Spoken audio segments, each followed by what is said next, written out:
الواقع وانتصر بدنيا وريوم وانا ان تصدق شوفتك كذا ياخذ ما شيء তুমি মামলা দিতে এখানে আমরা একটু অভিযোগ উত্থাপিত হচ্ছে যে বাদী নাকি সিগনেচার করে নাই বা বাদী মামলা করে নাই, এই রকমের প্রশ্ন উত্থাপিত হচ্ছে, বাদী নিজেও বলতেছে।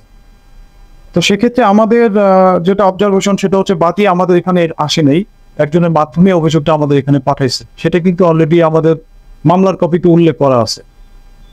তো আলটিমেটলি মামলাটা আমরা রুজু করেছি। এখন বাদীর যদি কোনো কমপ্লেইন থাকে, সে যদি মনে করে, বাদী তো অনেকেই হচ্ছে, 6টা মামলা হবে এখানে।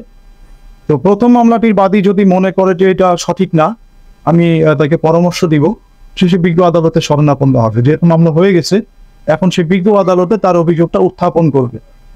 বিজ্ঞ আদালত যদি মনে করে যে আসলেই তার সিগনেচারটি সঠিক কিনা বা নকল কিনা, প্রয়োজনে বিজ্ঞ আদালত আমাদেরকে আদেশ দিন, আমরা সিআইডির মাধ্যমে এটা এক্সপার্ট পরীক্ষা করে আমরা নিয়ে আসবো যে আসলে যে সিগনেচারটা করছে এটা অরিজিনালি তার সিগনেচার কিনা। সেটা সুযোগ আমাদের রয়ে গেছে।